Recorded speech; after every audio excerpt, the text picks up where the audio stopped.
medal in the Olympics, but he will not be joining us for this news conference. Let's bring out the silver and gold medalists onto the stage.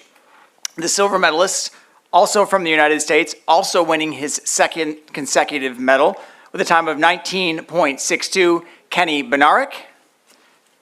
And the gold medalist, the first ever medal in the 200 meters for Botswana, the fifth fastest Olympic time ever, the fifth fastest all time with a time of 19.46, Letsile Tebogo. We're going to open up the floor for questions. Before we start, we do have simultaneous translation in French and English. You can scan the QR codes for that. And if you raise your hand, we'll bring a volunteer over to bring you the mic. Please state your name and your outlet before you ask the question. Questions for Kenny and Letsile, the silver and gold medalist in the men's 200 meters.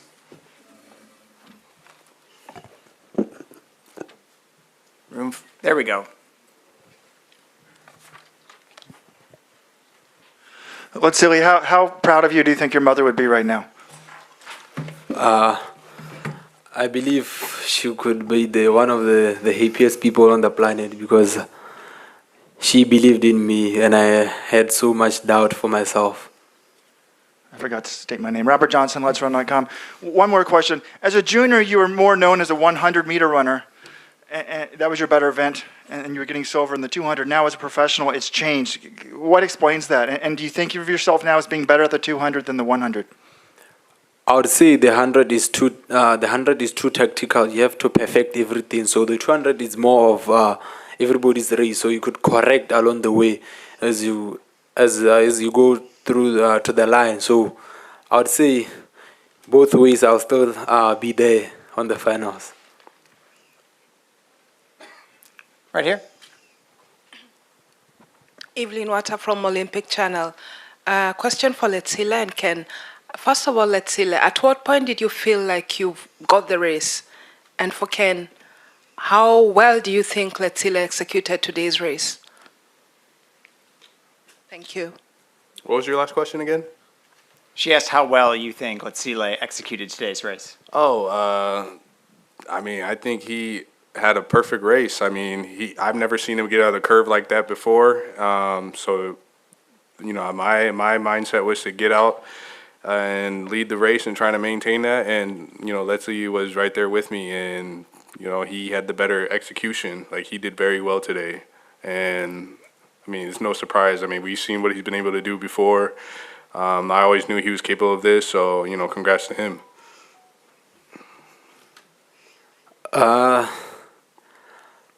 I knew I had to match Kenny's start first because he has the best starts when he's in front of you. So I had to match and execute everything that we did in training, because the first time when I started my training for the Olympics, we perfected the curve each and every day without fail. So I knew if I could get that perfection today and don't stumble from the block, I knew I could match Kenny. And when we went on the straight, when I saw I was in neck and neck with Kenny, I knew that I had the 400-meter program on my legs, so I'll just use it to finish the race. Other questions? Robert again. Two questions for Letsile. One, you talked about your coach in the mixed zone. Can you just tell us his name? And then two, you know, Usain Bolt was the face of track and field for so long, and I think won the 6 gold medals. Is that something you aspire to, world records and being the face of track and field in the future? His name is Kebonyi Mudisados Musimanyane.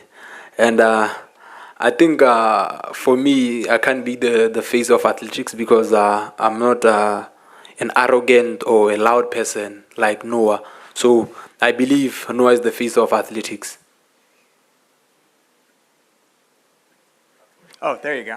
Thanks for putting your phone up. I can see you that way.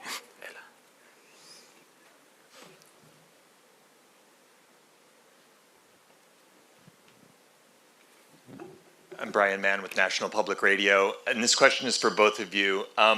We now know it's confirmed that Noah Lyles ran after he'd been diagnosed with COVID. Can you say what you think about how that shaped this race, and also whether you feel like you were put at any risk by his participation, health-wise? Personally, I wouldn't say we were at risk because it's not a contact sport. So even during the warm-ups in the cold room, he was just there by himself. So personally, I wondered why. I didn't want to make assumptions of what he could be going through, but after what all he said after the 100-meter final, I thought maybe it's just one of those days when he's not having a great day. So I didn't think of COVID or anything else. I mean, I don't think I was put at risk at all. I mean, I take care of my body. So when it comes to getting sick, that's rare for me. So, I mean, when I found out, it wasn't that big of a deal. I mean, he went out there, did his best while being sick, and I mean, I hope he gets better. That's all I can really say. Right here in the middle.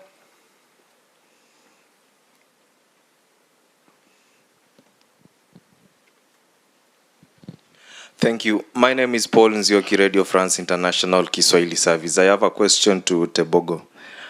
We had Akani Simbine, you and Ferdinando Manyala coming from Africa with very good records in the sprints. You and them did not make it to the podium in the 100 meters. Did that mold any pressure to you, being the only African in the 200? You are wrong on that one because there were 4 Africans on that final. So first of all, I was happy. I wasn't under any pressure of getting a medal. All that was important for us was seeing more Africans into the final. Right here.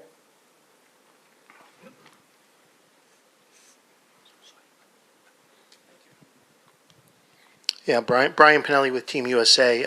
Once again, for you, Kenny. Just take us through your race, what you think you executed well, how it overall went, where you could have been better, and secondly, any comparisons to the race that won you silver in Tokyo 2020, which was a better race. I think this was a better race, but execution-wise, I think I did like 95% of it correct. Like I said, the goal was just to come off the bend first, like I always do, and then, stay relaxed and then just get after the last 100. And I feel like I was a little tight. So, I mean, that's the result I kind of got after just trying to just run like that. But like I said, Tebogo did it. He ran a really good race, and, he was the better man today. I guess the only similarity is, Tokyo got silver, here silver, and, Noah getting third. I mean, kind of the same situation. I mean, that's about it. Right here in the blue. She's coming to you. Thank you. Question from CMG, China State TV. Question for Keynes. So my question is about your teammate, Naiden. Sorry, he's not here. So I'm wondering, what do you think about the way the US anti-doping agency handles his case? Do you think it's fair play? It's fair for the other athletes to compete in Paris 2024? Thank you. I mean, I don't really know much about that whole situation. From what I've seen is they've done what they needed to do, and he was cleared. So, I mean, that's not my area of expertise. I really don't have a comment on that.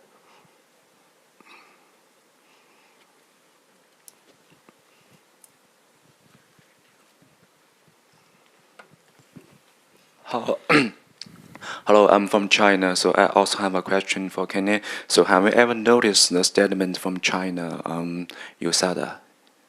What'd you say?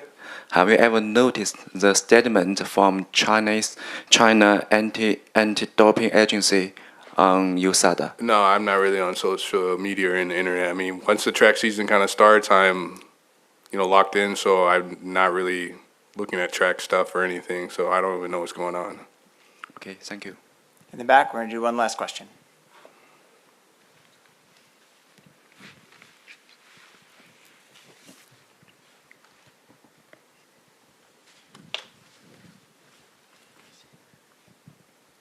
Hello, Robin Gramel, Agence France Presse. For Kenny, tomorrow there is the relay. What's your take on that? I guess you're supposed to be in the team. What's going to be the best team for Team USA tomorrow? What do you think? I mean, from what I know, that Noah's dealing with this little issue, so I mean, we're gonna try to figure out if he's gonna run or not. If he doesn't, we're gonna have to reconstruct the team to put out the best. But I mean, either way, I'm feeling pretty good. I mean, two of the guys that ran are my teammates, and if we have one or two of them on there with the chemistry that we have, I think we can still get the job done. I mean, as you guys seen before, that U.S. has had history of not having good handoffs, but this year I'm feeling very confident. We put in the work, we have the chemistry, and all we gotta do is just treat it like any other race, and then we should get the job done and win. We do have one more question for Letsile.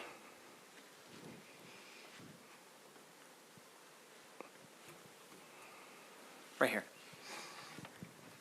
Hi, Letsile, congratulations. Adnan Mohammed from Media 24 in South Africa.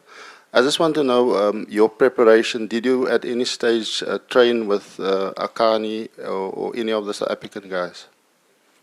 And also, what is it in Botswana that makes you guys do so well, especially the sprinters coming through? First of all, I haven't trained with any of the African guys. It's just the small group in Mau.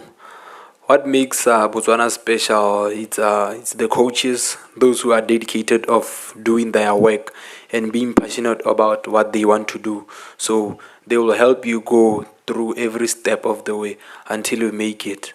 Like how we didn't have any 400-meter hurdles ever, but the coaches made sure that we have at least one in the Olympics, and then hopefully for the coming years we'll see more and more of other athletes, not just 100, 200, 400 meters, and we'll also see the women's coming back, because there's been that drought, and now they just getting better and better each and every day.